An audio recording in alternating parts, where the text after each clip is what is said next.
It's another edition of Time About the Movies, and today we're taking a look at the films of February 17th, 2006. Three movies to look at today, including Paul Walker and a bunch of dogs out in the snow. And we also have the first of many, many ASICs from the legendary duo of Jason Freeberg and Aaron Seltzer, and a Samuel L. Jackson, Julianne Moore thriller. So before we get to those movies, let's take a look at the biggest new release of the weekend, which is Paul Walker in Disney's 8 Below.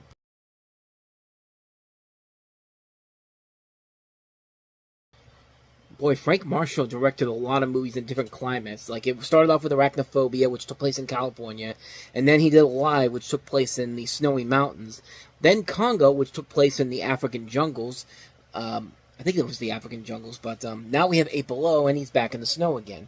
And I guess it works because the film is pretty good. You have a story here where it has Paul Walker as this guy who's a guide in a toy boat.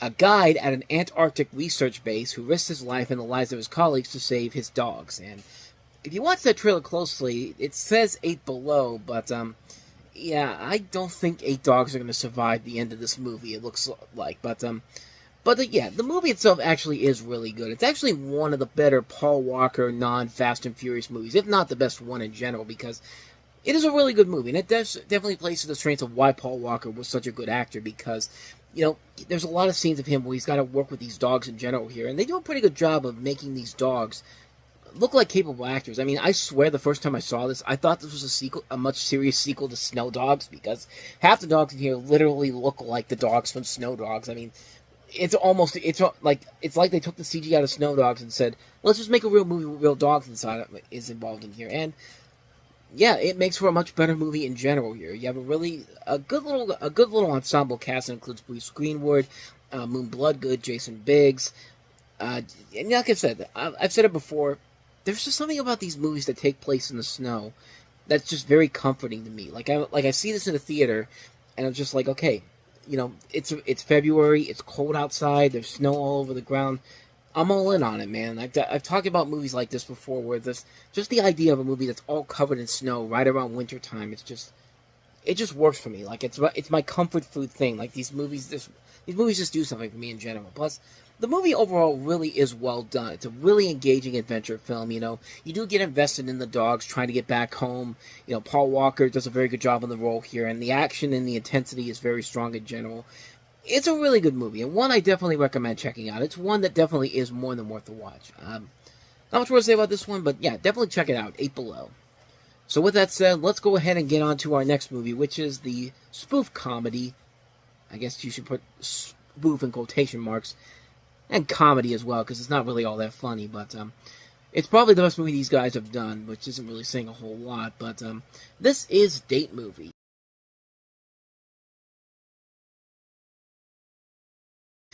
Good lord, that trailer is just a perfect amalgamation of everything that is wrong with Jason Freeberg and Aaron Seltzer movies. I mean, you have Allison Hannigan starring as a woman who is unhappy, she's overweight, she spends forever working at her father's diner and believes she will always be lonely.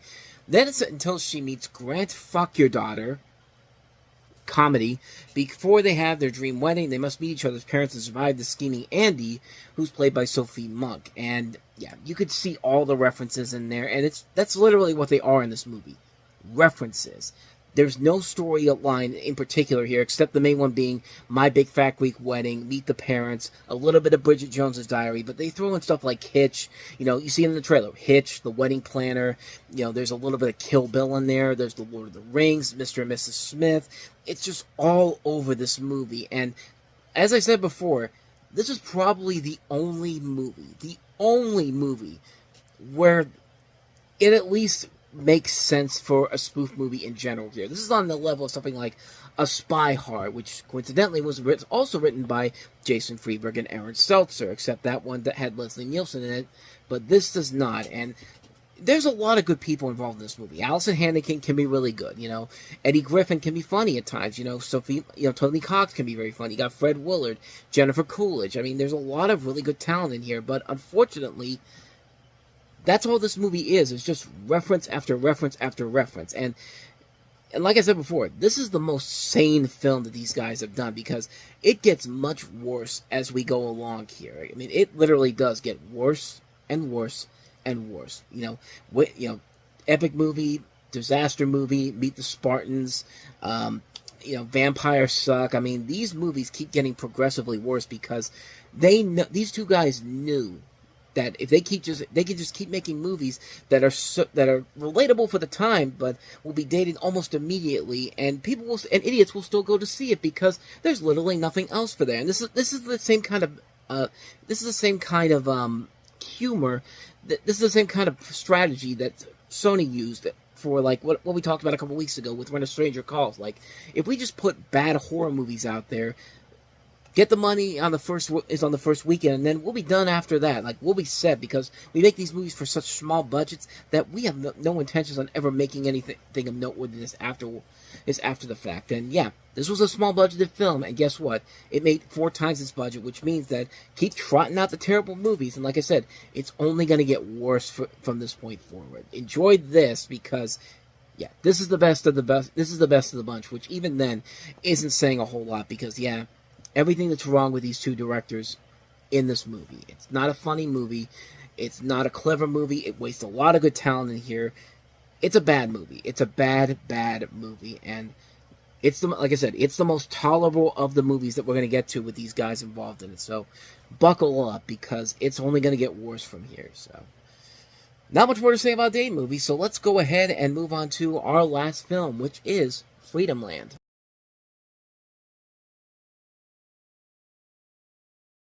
From the director of America's Sweethearts and Christmas with the Cranks, because clearly all 3 of these movies are connected to one another in the fact that they're directed by the head of the studio.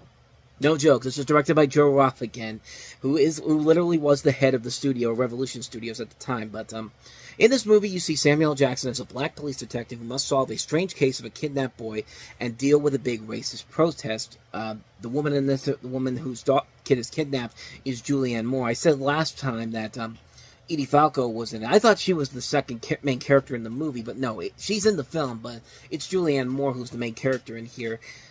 And the movie possibly had some stuff that could maybe work towards it. I mean, it's probably the best movie this guy has directed, Joe Roth, but at the same time, that's not really saying a whole lot in general. This is the same director that did America's Sweethearts, Christmas with the Cranks, Revenge of the Nerds 2, Nerds in Paradise.